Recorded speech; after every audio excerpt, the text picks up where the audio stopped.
The electricity grid is set to get a boost from Mozambique. The Minister of Electricity, Kgosientsho, Ramokgopa, has confirmed that an emergency power purchasing agreement has been finalised. The agreement will see Mozambique providing South Africa with 100 megawatts of power in the short term.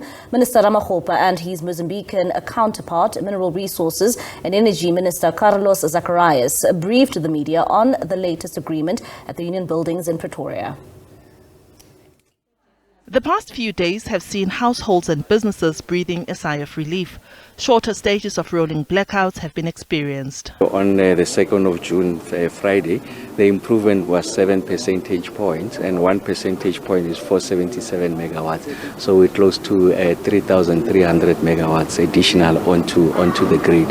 And as we have announced to the country that we are going to make every effort possible to reduce the intensity of load shedding and its frequency, and part of that agenda of addressing the energy crisis in the country.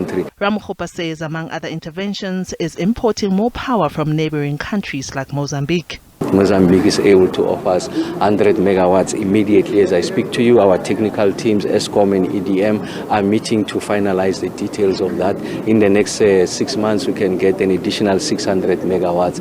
And going into the future, there are multiple sources in excess of 1,000 megawatts. So we are very grateful to the Mozambican people who are beginning to make the kind of strides that we had promised the South African people. This is not the first time that South Africa is securing power from Mozambique. In 2019, ESCOM received 900 megawatts of electricity from that country. The Kgosientsho hydroelectric system in Mozambique also contributes more than 1,000 megawatts to the South African grid. We are in position, after evaluating what are the generating capacity that we have, yes, and the potentially are viable electricity, that we could increase the generation of additional 80 to 100 megawatts of power to South Africa, that we gave that mandate to technical teams for both countries. Ramokgopa says emergency power is going to play an important role in the resolution of the constant power outages. When you talk emergency, it can be more than 5 years, and it must be within the tariff structure that is affordable, should not be more than diesel, should not be more than what we have signed for the bid window 1 and 2, should be affordable to the South African public. So we're looking for all of those solutions. Once we arrive at that determination, we'll be able to announce it to the country. Transparency is key. Accountability is paramount. SABC News, Johannesburg. All right, let's discuss this further then. We are now joined by Energy Expert Ruse Moleshe on Mozambique providing South Africa with 100 megawatts of power in the short term. A very good evening to you, ma'am. Thanks as always for agreeing to speak to us here on SABC News. Good evening to you, Flo, and good evening to the viewers. All right, let's start, simply by asking, is this a good move, and why do you think Mozambique of everyone? It is a good move. Any move that will have additional capacity to the grid is a good move, because we do have a supply constraint. Obviously, we would like to have more where possible. And the reason why Mozambique, South Africa does have already power that they import from Mozambique's Kgosientsho project. Yeah. And so it's... Yeah. Yes. In layman's terms, no, I wasn't disturbing you, but you can add on to your answer where you were going with that. In layman's terms, when we're talking about 1,000 megawatts, how much there's supply, and how long could it possibly last us? Because I believe this is, sort of a short-term measure. It obviously can't be a long-term measure, but realistically, this additional 1,000 megawatts that we're speaking of, how much could it service? Yes, so what we are going to get immediately right now from Mozambique is between 80 to 100 megawatts of capacity. And South Africa, in terms of the shortage that we have, is estimated to have about 6,000 megawatts of capacity that we need to sort. Whether we get it from the existing coal-fired power plants by improving their performance, some of it and some of it will be procured from the renewable energy and other independent power producers, and others will come from the region. We had an agreement with Botswana at some point, and we're adding Mozambique. So it's an addition of various measures that government is looking at to try and plug that gap, including, as the Minister of Electricity mentioned, potentially any additional emergency procurement that we require. So because our demand exceeds supply, we require any additional capacity that we can get. Yeah. It would be good if it was much more than 100 megawatts, but 100 megawatts is still a significant amount. All right. And how do agreements, of this nature between countries actually work? I mean, I think in the past we were providers to some other African countries. Does that mean that ceases to happen, given the fact that, we're now sort of reliant on someone else? No. So when you have power coming from Zambia, say, for instance, or Botswana or Mozambique, that means that's an addition to the system. The 100 megawatts will add to what is already coming in from wherever, including the power that we're getting from the country. And how the countries do that, they do it through bilateral agreements. They sign what is called a power purchase agreement, which specifies technically what each party must comply with. It specifies the price, specifies all those details that relate to any trade of power between different countries.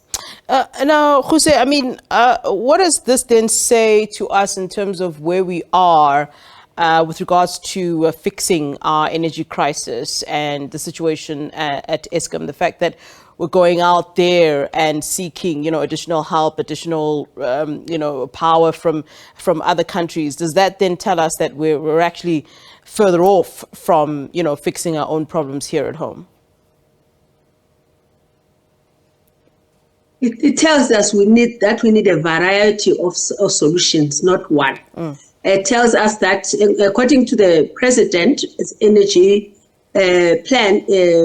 action plan, which he announced in July 2022, these were the options that we're going to use. We're going to make sure that we increase the capacity that comes from the coal-fired power plants by increasing the energy availability factor. It's relatively happening now, though we still have not met the targets at 60%. For the coal-fired power plants, we've seen some improvements in the recent past. And we expect that with the Kusile, Medupi, and potentially Quebec coming back, we'll get even more capacity. So that's one area in which we are looking for a solution. Then we are looking for a solution from the private sector that will also sell to Eskom. And that will also add to what we are trying to get into the system. And then it will be the regional. So it's a combination of different solutions, all of them targeting to improve our supply solution so that we can meet the demand that we have. For instance, now we are seeing a lot less load shedding. That's because in terms of the winter, we're expecting about 30 to 32,000 megawatts in terms of demand. But that demand has not materialized just yet, possibly because it's not that cold. So we may see, it's a dynamic system that you are managing. We may see that if we get to 30,000 megawatts or 32,000 megawatts, that the reduction that we see now may be impacted. That is why from a supply side, we have to keep on looking at various options that we can add into the system so that we have sufficient supply. One of the questions I asked was, what agreements of this nature sort of entail. What I did forget to ask was, what could go wrong in an agreement of this nature? I mean, could we find a situation where Mozambique turns around and says, actually, we're actually ourselves not capable to supply that much more? I mean, what are some of the tricky things that can go wrong or could happen in this sort of an agreement? These agreements are typical and very well known and are very standardized in terms of how they are. Right now, South Africa, for instance, has got a power purchase agreement with Mozambique selling power to Mozambique, which is the smelter there. That has been in existence for a very long time.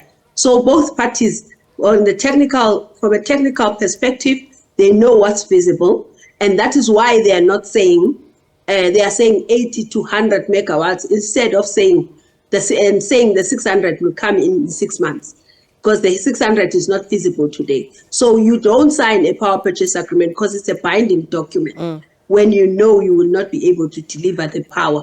You look at your supply options and know that this is where the power will come from, and you size it according to what you are able, feasibly or technically able to supply. And there are conditions in those power purchase agreements. Should you not be able to supply the power, should you not be able to, a variety of conditions that we have in that power purchase agreement. But typically they are take or pay agreements. So when the power is available, you then pay for it. You take and you pay for it. All right. Kgosientsho Moleshe, many thanks to you. Appreciate your time here on SABC News, ma'am.